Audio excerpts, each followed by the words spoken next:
दोस्तों, target with PS Parihar channel में आपका स्वागत है। आज के इस वीडियो में हम बात करेंगे शिक्षा सेवा चयन आयोग की भर्तियों की और बात करेंगे यूपीएससी की भर्तियों की।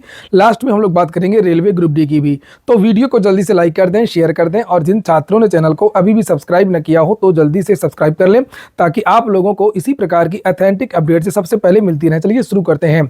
बात कर लेते हैं 68,500 शिक्षक भर्ती की। जो शिक्षा मित्रों का समायोजन जब रद्द किया गया था तो दो भर्तियां क्रमानुसार निकाली गई थी। एक सबसे पहले आई थी 68,500 शिक्षक भर्ती, जिसमें केवल डीएलएड के विद्यार्थियों ने आवेदन किया था। उसके बाद में एक और भर्ती आई थी 69,000, जिसमें डीएलएड, बीटीसी और जो बीएड के छात्र हैं उन्होंने भी आवेदन किया था।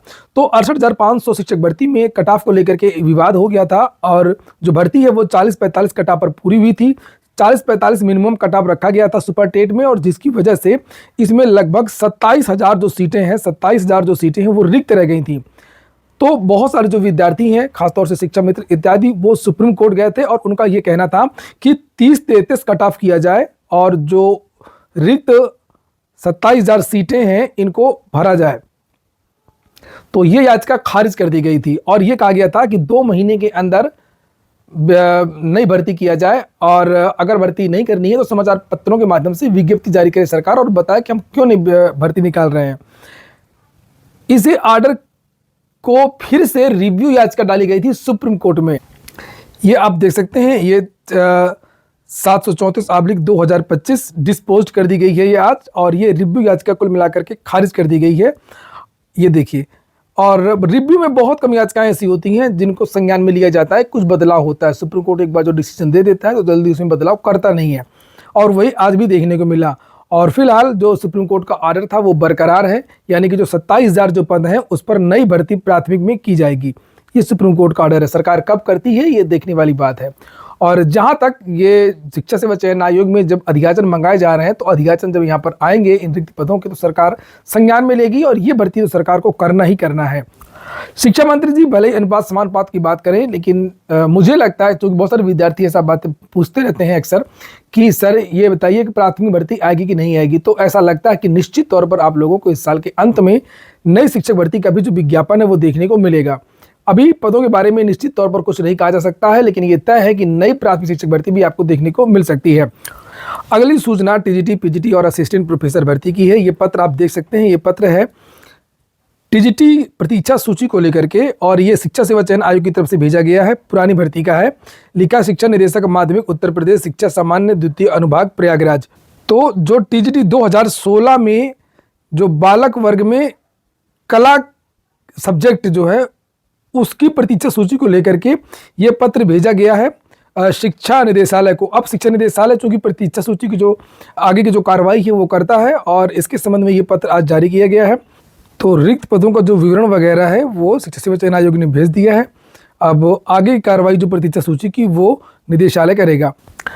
बात कर लेते हैं अब जो टीजीटी पीजीटी विज्ञापन 2022 है असिस्टेंट प्रोफेसर भर्ती की भी, इनकी परीक्षाओं को लेकर के। तो असिस्टेंट प्रोफेसर भर्ती की परीक्षा की तैयारी को लेकर के शिक्षा सेवा चयन आयोग में दिन रात काम हो रहा है।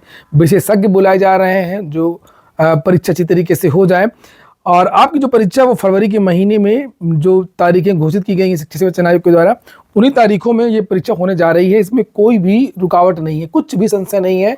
आप लोग जरा भी संदेह में ना रहें कि परीक्षा में कुछ हो सकता है। तो ये परीक्षा तो आपकी हो रही है, लेकिन अभी टीजीटी पीजीटी की जो चीज़ें हैं वो रुकी हैं। कुछ परीक्षा केंद्रों को लेकर के समस्या है। अभी परीक्षा केंद्रों को लेकर के, कुछ परीक्षा केंद्रों को लेकर के चीज़ें कंप्लीट नहीं हो पाई हैं, क्योंकि अब चाहे शिक्षा सेवा चयन आयोग हो, चाहे वो लोक सेवा आयोग हो, चाहे वो यूपीएससी हो, उसको जून 2023 की जो गाइडलाइन है वो उसका पालन करना ही करना पड़ेगा, जो उत्तर प्रदेश सरकार ने जारी किया था कि परीक्षा केंद्र किस तरीके के विद्यालयों को बनाया जाए, शहर से कितनी दूरी पर हों, किस तरीके की एजेंसी हों, ये सब चीज़ें। तो अभी इसकी वजह से थोड़ा सा जो समस्या वो टीजीटी पीजीटी में आ रही है, क्योंकि असिस्टेंट प्रोफेसर भर्ती में तो केवल 1 लाख विद्यार्थियों ने आवेदन किया है, लेकिन टीजीटी और पीजीटी में 13 लाख विद्यार्थियों ने आवेदन किया है।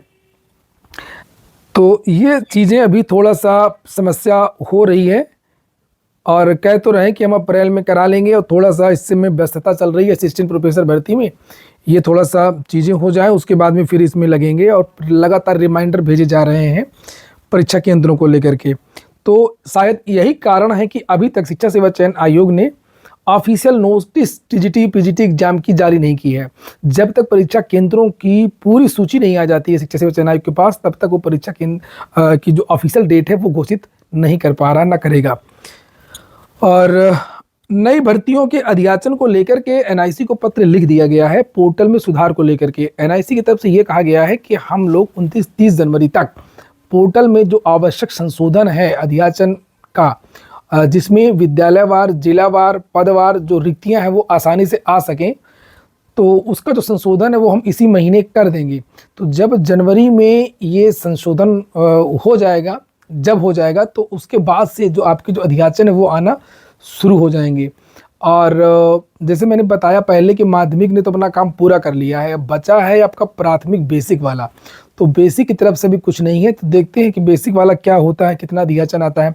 असिस्टेंट प्रोफेसर भर्ती का भी बिल्कुल तय है विज्ञापन आना, टीजीटी पीजीटी का भी बिल्कुल तय है विज्ञापन आया, नया विज्ञापन आना।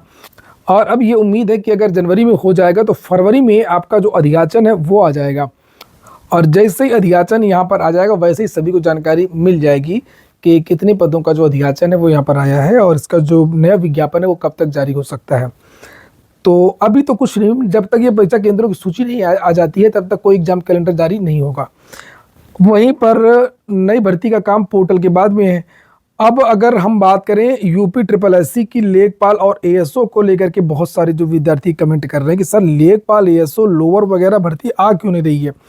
तो ये इसलिए नहीं आ रही है कि जो अभी अभी आज जानकारी मिली है, बिल्कुल एग्जैक्ट जानकारी, कि इसका विज्ञापन इसलिए नहीं आ रहा कि इसमें पेट की जो वैलिडिटी है वो अभी तक नहीं बढ़ी है जो शासन को भेजा गया था। तो पेट की जैसे ही वैलिडिटी का मामला क्लियर हो जाता है उसके बाद खटाखट बिल्कुल जो विज्ञापन है आपके वो आना शुरू हो जाएंगे। तो अभी तक तो किसी तरीके का कोई भी बयान, कोई भी सूत्रों के हवाले से या प्रत्यक्ष रूप से जो भी लोगों ने बात किया वहाँ पर, तो ये चीज़ें नहीं निकल करके आई हैं कि लेखपाल या लोअर की जो वैकेंसी है वो इस पेट से नहीं आएगी।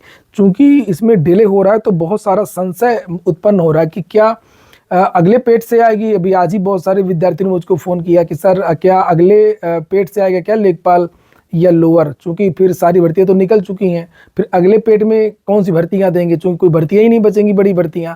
तो यूपी SSSC कुछ बचा के रखना चाहता, ऐसी बात बिल्कुल भी नहीं है। अभी भी बहुत सारी भर्तियां हैं यूपी SSSC के पास। आपने देखा होगा आज ही के समाचार पत्रों के माध्यम से कहा गया था कि 30,000 भर्तियों को जो अध्याचन है वो वापस किए गए। 120 प्रस्ताव तो यूपी SSSC ने वापस किए हैं। तो यार बहुत सारे अहम भाई, जैसे ट्यूबवेल ऑपरेटर की भर्ती है और एक और जूनियर असिस्टेंट की भर्ती है, बहुत सारी भर्तियाँ हैं। तो अभी इसी पेट से निकालने की योजना है। अगर ये पेट की वैलिडिटी की नोटिस अगर आ जाती, इसका मामला अगर क्लियर हो जाता, तो अब तक आपके जो विज्ञापन है, कोई ना कोई विज्ञापन, चाहे वो लेखपाल का विज्ञापन होता या जेई का विज्ञापन होता या लोअर का विज्ञापन होता, कोई ना कोई जो विज्ञापन है वो निश्चित तौर पर अब तक आ जाता। अब ये मत कहना कि सर ये पेट का जो वैलिडिटी वाली नोटिस वो कब तक आएगी। लोग भाई यूपी SSSC की बात होती तो चलो ठीक है, कुछ संभावना जताई जाती, शासन के बारे में कुछ नहीं कह सकते। अगली सूचना है रेलवे ग्रुप डी की। रेलवे ग्रुप डी का आज ये जो विज्ञापन वो जारी हुआ था आरआरबी रांची की वेबसाइट पे, लेकिन अचानक से जो ये सेंट्रलाइज्ड नोटिफिकेशन है, जो विस्तृत नोटिफिकेशन है, जैसे आप लोग यहाँ पर ये देख सकते हैं डिटेल नोटिफिकेशन, ये वेबसाइट से हटा लिया गया है। तो क्यों हटाया गया है, क्या बात है, अभी कुछ भी इस तरीके से रेलवे की तरफ से कुछ स्पष्टीकरण नहीं दिया गया है। ये आरआरसी रांची की वेबसाइट है, आरआरबी रांची की, जिसे आप लोग यहाँ पर ये देख भी सकते हैं। ये देखिए आप लोग यहाँ पर, यहीं पर था ये नोटिफिकेशन और यहाँ से ये अब हटा लिया गया है। केवल शुद्धि पत्र वाला जो नोटिस है हिंदी और इंग्लिश में, ये केवल पड़ा हुआ है, लेकिन नया विज्ञापन वाला जो है वो हट गया है। तो आज कुछ और नोटिस यहाँ पर आपको दिखाई दे रही हैं, जैसे यहाँ पर ये देखिए आरपीएफ वाला है, आरपीएफ वाला है ये है, लेकिन जो लेवल 1 की जो वैकेंसी आई थी वो हट गई है। आज के वीडियो में इतना ही। पूरा वीडियो सुनने के लिए बहुत बहुत धन्यवाद।